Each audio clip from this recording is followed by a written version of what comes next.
Good morning to all.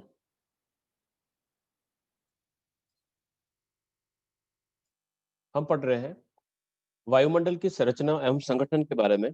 कल की जो क्लास रही थी उसके अंतर्गत हमने वायुमंडल के संगठन के बारे में बात की थी कि किस प्रकार से वायुमंडल के संगठन में विभिन्न जो गैस है, विभिन्न जल वाष्प के कण और धूल के कण मिलकर इसका संगठन तैयार करते हैं। कल हमने पढ़ा कि वायुमंडल में अनेक प्रकार की गैसें पाई जाती हैं।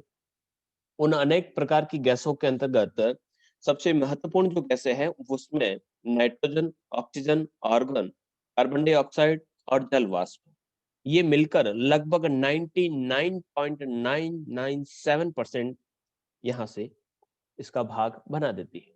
यानी अधिकांश जो भाग होता है, कुछ गैसें मिलकर इसके अधिकांश भाग को निर्मित करती हैं और बाकी कुछ न्यूनतम जो प्रतिशत रहता है उसके अंतर्गत विभिन्न जो गैसें हैं, जैसे के अंतर्गत हम neon, helium, ozone, hydrogen, krypton, xenon xenon methane, ये जो गैसें हैं वो गैसें बहुत कम मात्रा में वायुमंडल में पाई जाती है।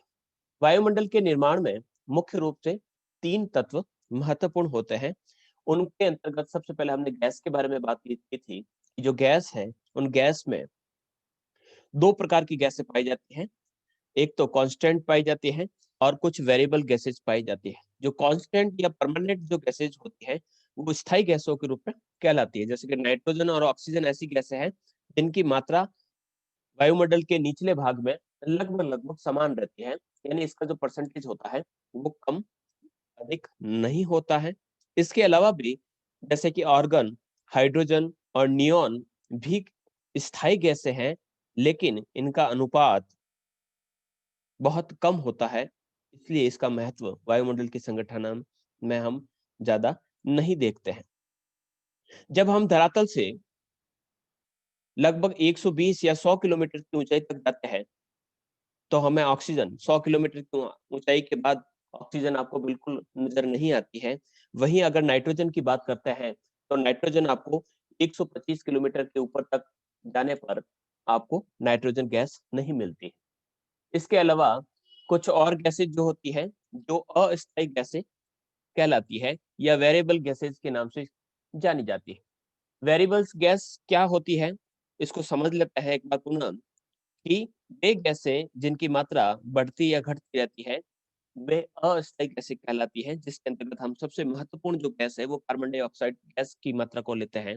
कार्बन डाइ गैस जो है उसकी मात्रा वैसे तो 0.03% के आसपास वायुमंडल में पाई जाती है, लेकिन इसकी जो मात्रा है वो कभी घटती है और कभी बढ़ती जाती है। घटने का तो सवाल ही नहीं होता है, बढ़ने का कार्य ज्यादा रहता है और बढ़ने के बाद पुनः उसकी न्यूनतम जो स्थिति है वहां तक पहुंच जाती है। बात करें दूसरी जो अस्थायी गैस है उसके अंतर्गत ओजोन की बात करें तो इसकी सर्वाधिक जो मात्रा पाई जाती है ओजोन की वो धरातल से 15 से 35 किलोमीटर के बीच के क्षेत्र के अंतर्गत ओजोन गैस की मात्रा पाई जाती है और 80 से 100 किलोमीटर की ऊंचाई पर पहुंचने के बाद ये बहुत ज्यादा वहां पर देखने को मिलती है। इसके अलावा जितने भी जो गैसें हैं उन पर कह सकते हैं कि सूर्य की किरणों का प्रभाव भी पड़ता है। जैसे अगर ओजोन की बात करें तो ओजोन सौर मंडल से आने वाली हानिकारक जो यूवी रेज जो होती है, यानी पराबैंगनी जो किरणें होती है उनको अवशोषित कर लेती है और अवशोषित करने के बाद हमारे धरातल पर पहुंचती है। इसलिए ओजोन को पृथ्वी का रक्षा कवच भी कहा जाता है।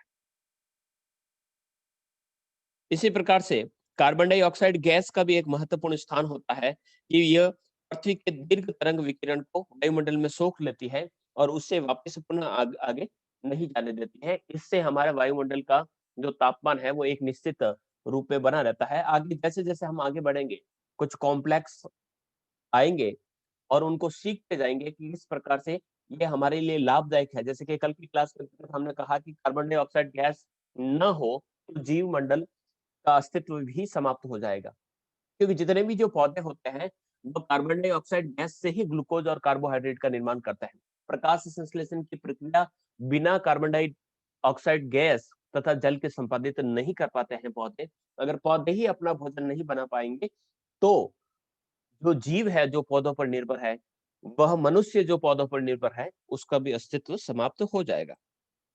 उसके बाद हमने बात की थी, ओजोन की बात हम कर चुके हैं। ओजोन के बाद नेक्स्ट जो पाया जाता है, वो पाया जाता है जल वाष्प। जल वाष्प वायुमंडल की अस्थायी गैस है। अस्थायी गैस के रूप में होती है। गैस के सोर्स क्या है? तो जैसे ही आपके ट्रांसपायरेशन की जो प्रक्रिया होती है, यानी वाष्पोत्सर्जन तथा वाष्पीकरण दोनों की प्रक्रिया के फलस्वरूप वायुमंडल में जल वाष्प पहुंचती है। इसके अलावा जल वाष्प का जो दूसरा जो महत्वपूर्ण स्रोत है, वह है ज्वालामुखी का उद्भेदन। जब वोल्केनिक इरप्शन होता है, ज्वालामुखी का विस्फोट होता है, तो उसमें से सबसे ज्यादा मात्रा में जो गैस निकलती है, वो जल वाष्प के रूप में निकलती है।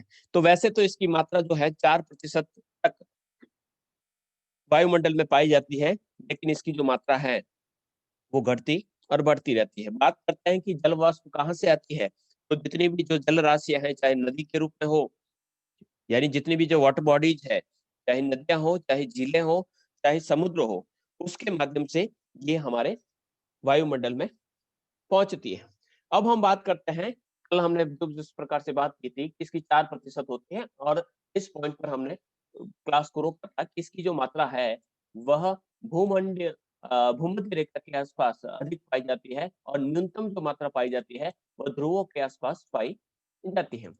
इसी चीज पर हम रुके थे, और हमने अपनी क्लास को थोड़ा सा ब्रेक कर दिया था, क्योंकि हमें थोड़ी सी इस चीज को समझने के लिए थोड़ा सा वक्त देना पड़ेगा। इसके लिए मैं आपको व्हाइट बोर्ड ले जाता हूँ, और वहां पर हम समझते हैं कि किस प्रकार से ये प्रक्रिया चलती है, कि कैसे हम ध्रुवों पर इसकी मात्रा को अधिक देखते हैं, और जो ध्रुवों पर इसकी मात्रा कम देखने को मिलती है, वहीं दूसरी तरफ अगर हम इक्वेटर के आसपास होते हैं, तो वहां पर आपको बहुत ज्यादा वाटर वेपर्स देखने को मिलते हैं।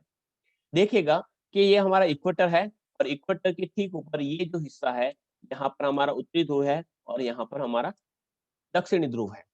जैसे जैसे हम इक्वेटर से, यानी जो हमारी भूमध्य रेखा है, उस भूमध्य रेखा से हम उत्तरी ध्रुव तक जाते हैं, या हम इक्वेटर से दक्षिणी ध्रुव की तरफ जाते हैं, जो वाटर वेपर्स की जो मात्रा है, वो वायुमंडल में घटती है। यानी सबसे अधिक जो वाटर वेपर्स आपको देखने को मिलेंगे, वो इक्वेटर के आसपास के क्षेत्रों में देखने को मिलेंगे, और सबसे न्यूनतम जो देखने को मिलेंगे, वो आपको पोलर रीजन्स के अंतर्गत साए आपका सदर्न हेमिस्फेयर का जो दक्षिणी ध्रुव है, या फिर नदर्न हेमिस्फेयर का उत्तरी ध्रुव है, वहां पर आपको लोवेस्ट वाटर वेपर्स देखने को मिलेंगे। इसकी मात्रा क्या है? इसके कारण हमने देखा है कि जितने भी जो वाटर वेपर्स होते हैं, उसका सोर्स क्या है? वो है इवेपोरेशन, यानी जो वाष्पीकरण होता है, वह इसका सबसे महत्वपूर्ण स्रोत है। तो हमने, या हमें पता है कि यहाँ पर सन 2 बार रहता है। सन की जो मूवमेंट रहती है, वह कर्क रेखा और मकर रेखा के बीच में आप देख सकते हैं कि कर्क और मकर रेखा, कर्क रेखा यानी 23.5 डिग्री उत्तरी अक्षांश तथा 23.5 डिग्री दक्षिणी अक्षांश की जो रेखा होती है, उसे हम मकर रेखा कहते हैं। तो सन की जो मूवमेंट रहती है, उस प्रकार से रहती है, लेकिन सन जो रहता है सबसे ज्यादा 2 बार यहाँ पर रहता है। 2 बार यहाँ पर रहता है। एक तो मार्च के महीने में आता है, और एक सितंबर के महीने में आता है। उसको आप ज़रूर सर्च कीजिएगा, और मुझे ज़रूर बताइएगा कि मार्च की वो कौन-सी तारीख है कि सन ठीक इक्वेटर के ऊपर वर्टिकली होता है, और सितंबर की वो कौन-सी डेट है जहाँ पर ये सन इक्वेटर पर वर्टिकल होता है। इसके अलावा हमने कहा कि सूर्य जो होता है कर्क रेखा पर यहाँ पर पहुंचता है। कर्क रेखा पर जब सूर्य की जो मूवमेंट रहती है, वो रहती है, कोई बताएगा? ये रहता है जून के अंतर्गत। तारीख आपको बतानी है। कल एक और टास्क मैंने दिया था कि अगर ऑक्सीजन अगर नहीं रहे तो क्या रहेगा। दिसंबर के अंतर्गत ये आपके ट्रॉपिक ऑफ कैप्रिकॉर्न पर रहता है, और जून में रहता है ट्रॉपिक ऑफ कैंसर पर, यानी कर्क रेखा पर सन रहता है जून में, और दिसंबर में रहता है मकर रेखा पर। 2 महीने ऐसे आते हैं जिसमें से एक आता है मार्च और दूसरा जो महीना होता है वो रहता है सितंबर।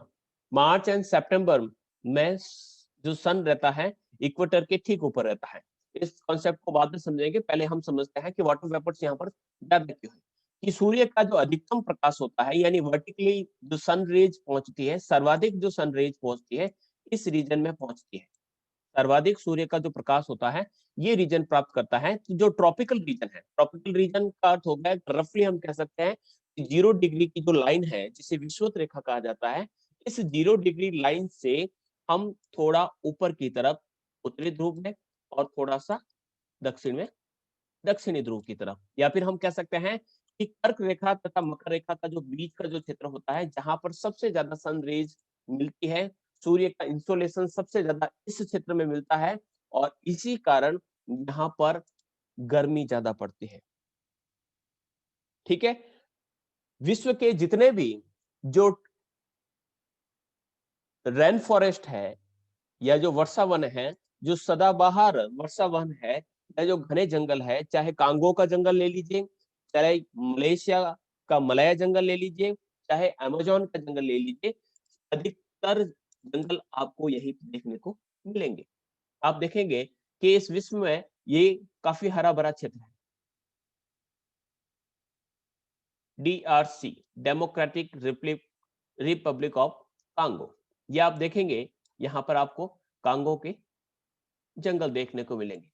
यहाँ से इक्वेटर पास होता है, इक्वेटर यहाँ से भी पास होता है, ब्राजील का ये क्षेत्र, अमेजोन का जंगल, अमेजोन का ये जो क्षेत्र है वहां पर आपको घने जंगल देखने को मिलेंगे, स्टेट ऑफ अमेजोन। तो इस रीजन में सबसे ज्यादा वन देखने को मिलता है। वन ज्यादा है यानी ट्रांसपायरेशन की जो सबसे ज्यादा होगा, यानी बाष्पोत्सर्जन की प्रक्रिया यहाँ पर भी होगी। दूसरा कि जहां जहां से इक्वेटर पास होता है उन सभी क्षेत्रों में आप देखेंगे कि जो ओशन रीजन है वो आपको ज्यादा देखने को मिलेगा। ओशन रीजन यानी समुद्री क्षेत्र आपको ज्यादा देखने को मिलेगा। सूर्य का प्रकाश तेज है तथा समुद्र का क्षेत्र अधिक होने के कारण यहाँ पर वाष्पीकरण की प्रक्रिया अधिक होगी। यही कारण है कि यहाँ पर डेली शाम को 4 बजे इक्वेटोरियल जो रीजन है उस पर शाम को 4 बजे हमेशा बारिश होती है। 4 o'clock रेन रीजन कहा जाता है। शाम को ठीक 4 बजते ही यहाँ पर बारिश स्टार्ट हो जाती है। ठीक है, क्या होती है, किस प्रकार की प्रक्रिया होती है, तो इसमें 3 चीजों को यहाँ पर मैं शॉर्ट में समझा देता हूँ कि इवेपोरेशन होगा, फिर उसके बाद आपका कन्वेक्शन होगा या एडवेक्शन होगा। कन्वेक्शन यानी हवाएं ऊपर की ओर उठेगी, संवहन होगा, संवहन होगा, उसके बाद क्लाउड फॉर्मिंग होगी यानी बादलों का निर्माण होगा। बादलों का निर्माण होने के बाद एडवेक्शन होगा यानी बादल मूव करेंगे। मूव करने के बाद बादल पानी को नीचे की तरफ फेंक देंगे, जिसे कंडेंसेशन कहा जाता है, यानी संघनन की जो प्रक्रिया है वो यहाँ पर घटित होगी। संघनन होगा या प्रेसिपिटेशन की जो प्रक्रिया जिसे वर्षण कहा जाता है, तो वर्षण की प्रक्रिया यहाँ पर होगी। तो ये दिल्ली का काम है कि यहाँ पर संघनन होगा या फिर बारिश। तो यहाँ से क्या होती है, भाप ज्यादा बनती है। सबसे ज्यादा यहाँ पर भाप बनेगी क्योंकि सूर्य का जो प्रकाश है यहाँ पर ज्यादा रहता है। ठीक है, इसी के साथ साथ एक और फैक्ट जरूर देखिएगा, विश्व का एकमात्र ऐसा कॉन्टिनेंट है जिसमें से तीनों ही लाइन पास होती है, यानी tropic of cancer, equator and tropic of Capricorn. कर्क रेखा, विषुवत रेखा तथा मकर रेखा, तीनों ही लाइनें इस अफ्रीका महाद्वीप से पास आउट होती है। इसके अलावा कोई भी ऐसा महाद्वीप नहीं है जिसमें से तीनों ही लाइन पास होती है। तो अफ्रीका जो है वहां से तीनों लाइन पास होती है। फिर सूर्य का प्रकाश, हमने कहा कि सूर्य की सीधी किरणें यहाँ पर गिर रही है, इसलिए यहाँ पर इवेपोरेशन ज्यादा हो रहा है। लेकिन सूर्य की किरणें तिरछी कहाँ पड़ रही है, आपके पोलर रीजन में पड़ रही है। यहाँ पर तिरछी पड़ रही है, तिरछी पड़ रही है, इसका मतलब यहाँ पर इंसोलेशन क्या कम है, इंसोलेशन कम है। इसका अर्थ होगा कि यहाँ पर वाष्पीकरण की प्रक्रिया कम होगी, वाष्प नहीं बनेगी, वाष्प नहीं बनेगी, इसका मतलब होगा यहाँ पर बारिश नहीं होगी। तो बारिश कम होती है या फिर वाष्प ट्रांसपायरेशन की प्रक्रिया हो चाहे इवेपोरेशन की प्रक्रिया, यानी वाष्पोत्सर्जन और वाष्पीकरण की प्रक्रिया दोनों ही नहीं होगी, तो वायुमंडल में जो जल वाष्प रहेगी वो यहाँ पर आपको प्राप्त नहीं हो पाएगी और यही कारण है कि इस रीजन में आपको वाटर वेपर्स कम ज्यादा देखने को मिलते हैं भूमध्य रेखा में और न्यूनतम जो मात्रा देखने को मिलती है वो पोलर रीजन के आसपास देखने को मिलती है। क्लियर हो चुका होगा कि हमें जैसे जैसे हम इक्वेटर से पोलर रीजन की तरफ बढ़ेंगे तो हमें जल वाष्प की मात्रा कम देखने को मिलेगी। क्लियर? बढ़ते हैं आगे। नेक्स्ट, जल वाष्प की और क्या विशेषता है कि भूमि से 5 किलोमीटर तक की ऊंचाई तक के वायुमंडल में समस्त जल वाष्प का 90% भाग आपको मिल जाता है। यानी अर्थ से हम ऊपर की तरफ जाते हैं। मान लीजिए ये हमारे अर्थ का सरफेस है और उससे हम 5 किलोमीटर तक जाते हैं, 5 किलोमीटर अल्टीट्यूड अल्टीट्यूड पे जाते हैं तो लगभग 90% आपको वाटर वेपर्स यहीं पर मिल जाएगा। काफी ऊंचाई पर नहीं मिलेगा। इसका अर्थ हो गया कि ये भारी होती है। इससे ऊंची भाग पर जाएगी, जैसे कि मैंने कहा कि ये वाटर वेपर्स यहाँ पर इसका कन्वेक्शन हुआ है। कन्वेक्शन होने के बाद ये यहाँ पर 5 किलोमीटर की ऊंचाई तक पहुंच गए, यानी 500 या 5000 मीटर्स तक ये यहाँ पर पहुंच गए। अब इससे ऊंची मात्रा में आपको वाटर वेपर्स देखने को नहीं मिलेंगे। उसके पीछे क्या रीजन है? कई ऐसे कॉन्सेप्ट होंगे जो आने वाले हैं या फिर आपने 12th में पढ़ लिए होंगे, उसको भी हम क्लियर करते हैं। नहीं पढ़े हैं तो कोई बात नहीं, किसी को दोष नहीं देना है, वापस समझना है कि किस प्रकार से। मैंने कहा कि 5 किलोमीटर की ऊंचाई पर लगभग वायुमंडल की 90% वाटर वेपर्स है वो आपको मिल जाती है।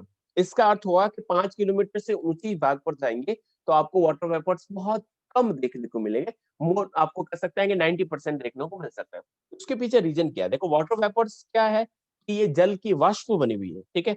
वाष्प है, भाप के रूप में है। दूसरी चीज कि जल वाष्प जो होती है वो हवा से हल्की होती है, जो भाप होती है वो हवा से हल्की होती है। हल्की होती है तभी तो ऊपर जाती है। बलून्स को देख लीजिए आपने, मुंह से फूंक मार के उस बलून को आपने फुलाया है, वो आसमान में नहीं जाता है, नहीं जाता है। उसी बलून को कह सकते हैं कि आप अगर हाइड्रोजन से भर लो तो हाइड्रोजन कह सकते हैं कि थोड़ी सी ऑक्सीजन और नाइट्रोजन के मुकाबले कह सकते हैं कि थोड़ी सी हल्की होती है। तो हल्की होने के कारण वो थोड़ी सी ऊपर की तरफ, कुछ बलून ऊपर की तरफ जाते हैं और हमारे मुंह से फुलाए हुए बलून जमीन पर पड़े रहते हैं। तो यही कारण है कि आपने हवा किस प्रकार से भरी है।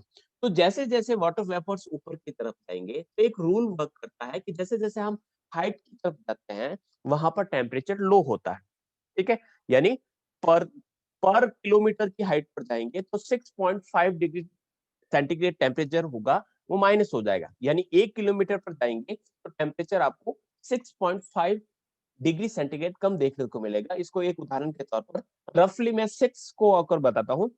जो डेटा है, एक्चुअल डेटा तो है 6.5 डिग्री सेंटीग्रेड पर किलोमीटर, ठीक है? या इसको इस प्रकार से भी लिख सकते हैं कि 165 मीटर की हाइट पर जाएंगे तो 1 डिग्री सेंटीग्रेड टेम्परेचर क्या हो जाएगा?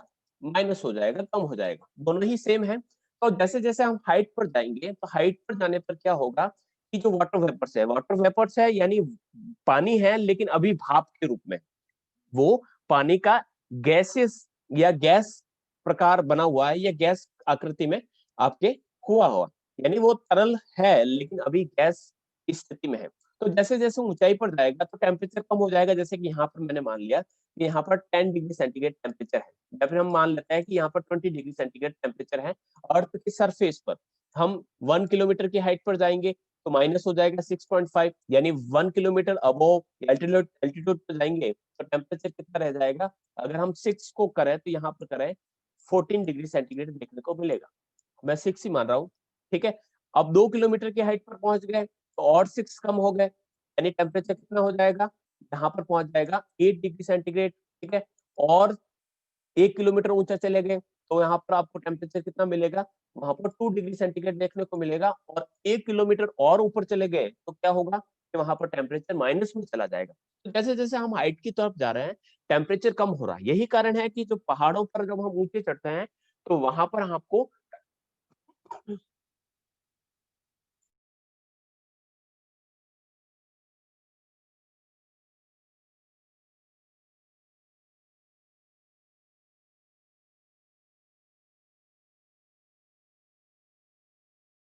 पहाड़ों पर आपको बर्फ जमी हुई देखने को मिलती है। कारण क्या है कि टेम्परेचर जैसे जैसे हम हाइट की तरफ जा रहे हैं वहां पर टेम्परेचर कम हो रहा है। तो जो वाटर वेपर्स है वो जब काफी हाइट तक चली जाती है तो वो सैचुरेटेड हो जाती है, संतृप्त हो जाती है हवा में। अब उस पानी को होल्ड रखने का जो पावर है वो समाप्त हो चुका है। तो क्या होगा कि जो वाटर वेपर्स होंगे या तो वो आइस ड्रॉप में कन्वर्ट हो जाएंगे, यानी वाटर ड्रॉप्स के अंदर कन्वर्ट हो जाएंगे, या फिर वो आइस ड्रॉप के अंदर कन्वर्ट होंगे। अगर आइस ड्रॉप में कन्वर्ट होंगे तो धरातल पर क्या गिरेंगे? ओले गिरेंगे। अगर वो पानी के अंदर बदल गए हैं तो वहां पर बारिश होगी। दोनों ही सिचुएशन है। अगर ये वाटर वेपर्स इतनी हाइट पर पहुंच गए हैं कि जहां का टेम्परेचर फ्रीजिंग पॉइंट पर है, बर्फ वाली स्थिति में है, तो क्या होगा? बर्फ की बारी होगी, यानी स्नोफॉल फॉल होगा, या फिर ओले गिरेंगे, या फिर वहां पर इतनी हाइट तक पहुंच गई है वाटर वेपर्स कि वो केवल पानी में बदली है तो बारिश होगी।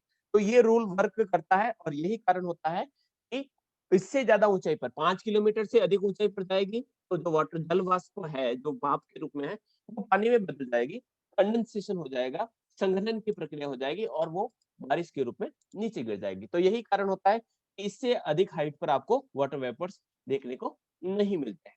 लिखे आगे कि जल वाष्प सभी प्रकार के संघनन का अर्थ होगा ऑल टाइप ऑफ पर्सिपिटेशंस जो होते हैं वह पर्सन संबंधी मौसमी घटनाओं के लिए जिम्मेदार होता है। यानी पानी गिरेगा, यानी बारिश होगी, या स्नोफॉल होगा, या फॉग बनेगा, ये सारे के सारे डिपेंडेंट किस पर है? वो वाटर वेपर्स पर डिपेंड करते हैं कि किस प्रकार की कौन सी घटना घटित होगी। वायुमंडल में जल का लगभग 0.001% सुरक्षित रहता है, यानी टोटल अर्थ पर जितना भी जो वाटर है उसका 0.001% जो है वो वायुमंडल में रहता है। तो इस प्रकार से वाटर साइकिल चलता है। तो जो ओशन के अंदर वाटर है वो क्या होगा? ऊपर की तरफ जाएगा। कब जाएगा? जब ये पानी गर्म होगा। गर्म कैसे होगा? तो इंसोलेशन इसको गर्म करेगा, इंसोलेशन गर्म करेगा, भाप बनेगी और ऊपर जाएगा। दूसरा कि जो पौधे हैं वो भी क्या करते हैं? वो ट्रांसपायरेशन करते हैं, बाष्पोत्सर्जन करते हैं। तो पौधों की पत्तियों से निकलने वाली भाप और पानी से निकलने वाली भाप ऊपर जाएगी और ऊपर जाने के बाद क्या बनेगी? बादलों का निर्माण करेगी। ठीक है? तो बादल बन गए। बादल किससे बने हैं? भाप के बने हुए हैं।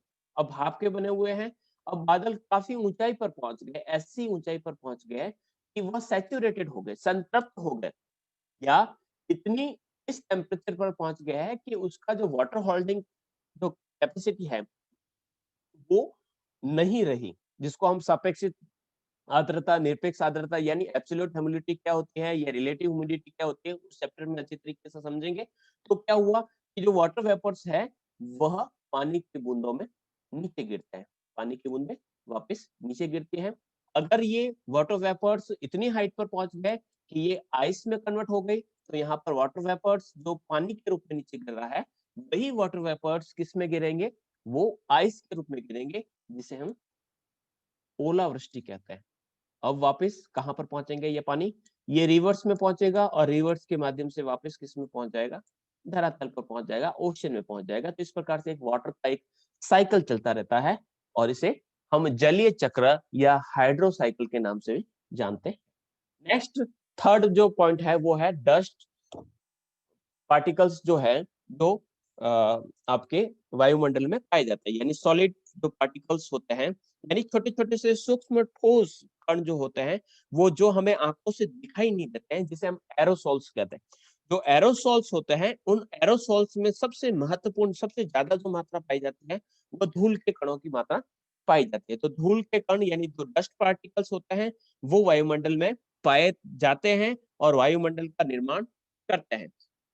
क्यों महत्वपूर्ण है उसको भी हम समझेंगे। तो ये डस्ट पार्टिकल कहाँ पर मिलेंगे? तो वो डिपेंड करता है धरातल के स्वभाव पर, यानी जो स्ट्रक्चर है जिसके ऊपर वो एटमॉस्फेयर है उसका स्वभाव किस प्रकार से। जैसे कि हमने कहा कि वो डेजर्ट रीजन है, तो डेजर्ट रीजन के ऊपर का जो इन्वायरमेंट होगा, सॉरी जो एटमॉस्फेयर होगा वो उस पर आपको डस्ट पार्टिकल ज्यादा देखने को मिलेंगे।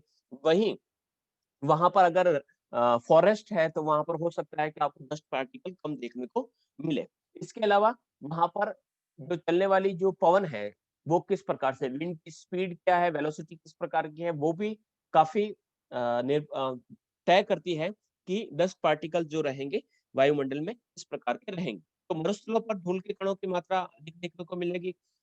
वैसे ही जो ज्वालामुखी का जो उद्गार होता है यानी वल्केनिक जो इरप्शन होता है, उस समय भी वहां पर आपको डस्ट पार्टिकल एनवायरनमेंट में ज्यादा देखने को मिलेंगे।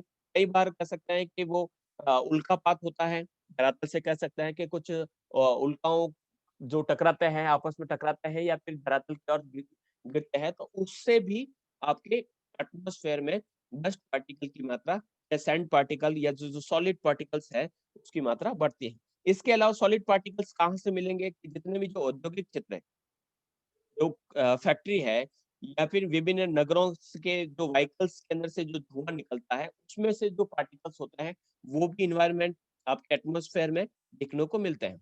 तो कई ऐसे ज्वलनशील यानी कंबस्टिबल्स जो पदार्थ पाए जाते हैं, वो वायुमंडल में धुआं के कणों को बढ़ा देते हैं। इसके अलावा कुछ रसायन भी इस प्रकार से पाए जाते हैं। कुछ कई प्रकार के बैक्टीरिया होते हैं, पतंगे होते हैं और कई प्रकार की अशुद्धियाँ होती हैं, इम्प्यूरिटीज़ जो होती हैं, वो मिलकर वायुमंडल के निचले भाग में पाई जाती है। तो कह सकते हैं कि बहुत सारे जो पदार्थ होते हैं, वो मिलकर यहाँ पर डस्ट पार्टिकल लिखने की अपेक्षा मुझे यहाँ लिखना चाहिए था, सॉलिड पार्टिकल्स लिखिएगा। सॉलिड पार्टिकल्स कई प्रकार के देखने को मिलते हैं। अब ये जो होते हैं, ये नहीं होते तो क्या होते हैं? देखिएगा अगर डस्ट पार्टिकल्स नहीं होते हैं तो जिस प्रकार से सूर्यास्त होता है या सूर्योदय होता है तो उस समय आप देखते होंगे कि आकाश में लालिमा छा जाती है, ठीक है? या फिर जब बारिश होती है उसके ठीक बाद में जब रेनबो जो दिखाई देता है, वो अब आपको नहीं दिखाई देता। डस्ट पार्टिकल्स नहीं होते तो आपकी जो विजिबिलिटी होते हैं इससे आपकी विजिबिलिटी जो होती है वो प्रभावित होती है। ठीक है? वायुमंडल में अगर डस्ट पार्टिकल्स नहीं होते, तो कह सकते हैं कि आपकी जो कोहरा छाता है, वो नहीं छाता, ठीक है? तो ये कई चीज़ें हैं, वो नहीं होती है, तो इसको प्रभावित करने में इसका योगदान रहता है। तो एरोसोल्स जो होते हैं, वो किस प्रकार से होते हैं? तो कई प्रकार के होते हैं, तो धूल के कण होते हैं, ये आर्द्रताग्राही नाभिक की तरह कार्य करते हैं। समझेंगे क्या होता है? धूल कण होते हैं, सौर विकिरण से परावर्तन और प्रकीर्णन, यानी आपका रिफ्लेक्शन और स्कैटर्ड का जो वर्क होता है, उसके द्वारा ये आपकी इंसोलेशन को एब्जॉर्ब करता है, ठीक है? वर्णात्मक प्रकीर्णन, यानी सेलेक्टिव जो स्कैटरिंग जो है, वही उसके कारण आकाश का रंग नीला दिखाई देता है। सूर्योदय और सूर्यास्त के समय दिखने वाला जो लाल रंग है, वो इसी डस्ट पार्टिकल्स की देन होता है। सुबह के समय या जो शाम के समय जो धूल कणों की कह सकते हैं उसकी जो अवधि निर्धारण होती है, उसके निर्धारण में धूल कणों का योगदान होता है। धूल के कण होते हैं, उसमें धुएँ के कण भी होते हैं और आर्द्रताग्राही नाभिकों का कार्य भी करते हैं। धूल कणों का सर्वाधिक जो जमाव पाया जाता है, कहाँ पर सबसे ज़्यादा देखने को मिलेंगे? उपोष्ण, यानी जो टेम्परेट रीजन है, वहाँ पर देखने को मिलेगा और दूसरा जो इंडस्ट्रियल रीजन है, वहाँ पर आपको ज़्यादा देखने को मिलेंगे। सबसे कम मात्रा में आपको डस्ट पार्टिकल्स देखने को मिलेंगे, वो मिलेंगे आपको ध्रुवों के पास यानी पोलर रीजन के अंतर्गत देखने को मिलेंगे। इसके पीछे क्या कारण है कि जो पोलर रीजन्स होते हैं वहां पर डस्ट पार्टिकल आएंगे कहाँ से? वहां पर न तो आपके इंडस्ट्रियल रीजन होता है, न वहां पर डस्ट होती है, तो डस्ट नहीं है तो डस्ट पार्टिकल्स देखने को मिल नहीं सकते। ठीक है? तो यहाँ पर इस प्रकार से ये डस्ट पार्टिकल पाए जाते हैं। अब वो जिस प्रकार से बात करता है कि ये आर्द्रता का ही क्या होती है, ठीक है? इस चीज को हम थोड़ा सा स्पष्ट करते हैं, व्हाइट बोर्ड पर चलते हैं और देखते हैं कि किस प्रकार से ये वर्क होता है, ठीक है? तो हम देखते हैं कि हमारा जो इंसोलेशन जो मिलता है या सन से जो रेज आती है, वो सन से जो रेज आती है, वो रिफ्लेक्ट होती है, स्कैटर्ड होती है, ट्रांसमिशन होती है, यानी कैसे कहने का अर्थ आता है कि वो वायुमंडल में प्रवेश करती है, वायुमंडल के बाद हमारी आती है अर्थ। अब यहाँ पर डस्ट पार्टिकल्स है, ठीक है? अब डस्ट पार्टिकल है तो ये सूर्य की जो प्रकाश की जो किरणें हैं, जब इन डस्ट पार्टिकल पर पड़ती है, तो ये डस्ट पार्टिकल क्या होता है? चमक उठते हैं, चमक उठता है, यानी जो प्रकाश होता है, यानी इस प्रकार से लाल रंग सबसे ज्यादा दिखाई देता है। यही कारण है कि सुबह सुबह के हमें इस प्रकार से लालिमा दिखाई देती है। आर्द्रता गाही का अर्थ क्या होता है कि जो वायुमंडल के अंतर्गत, अब जैसे कि अब आज 2-3 दिन हुए काफी फॉगी टाइप स्मोक ज्यादा दिखने को, स्मोक अलग होता है, फॉग अलग होता है। हम इस प्रकार से कह सकते हैं कि कोहरे वाली स्थिति आपको देखने को मिलती है। अब ये कोहरा क्या है, थोड़ा सा हम समझ लेते हैं कि हमने कहा कि धरातल के अंदर ऊपर वायुमंडल के अंतर्गत विभिन्न प्रकार के डस्ट पार्टिकल्स हमें देखने को मिलते हैं। तो ये जो डस्ट पार्टिकल्स है उसके ऊपर क्या होता है कि जो वाटर वेपर्स है वो वाटर वेपर सैचुरेटेड हो गए, संतृप्त हो गए।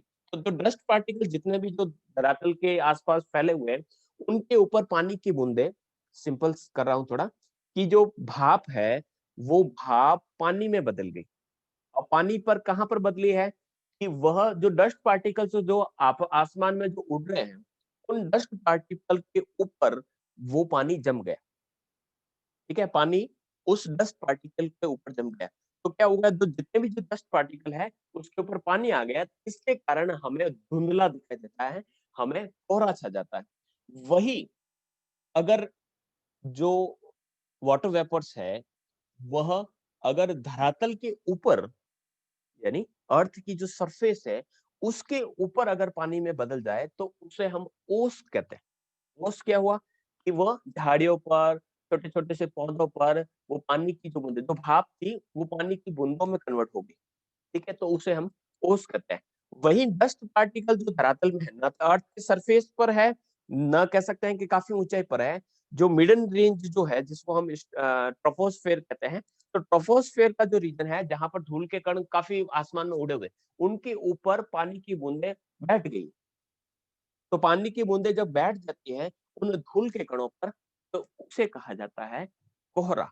तो कोहरे छाने की जो प्रक्रिया है वो इस प्रकार से होती है। ठीक है, तो फिर ये हो गया आकाश का रंग नीला क्यों दिखाई देता है, तो यहाँ पर स्कैटर्ड के कारण। अब स्कैटर्ड क्या होता है, देखो स्कैटर्ड, इन 3 प्रोसेस को हम थोड़ा सा यहाँ पर, क्लास वैसे ही आज थोड़ी सी खत्म हो जाएगी, ऑनलाइन में काफी ज्यादा समय लग जाता है।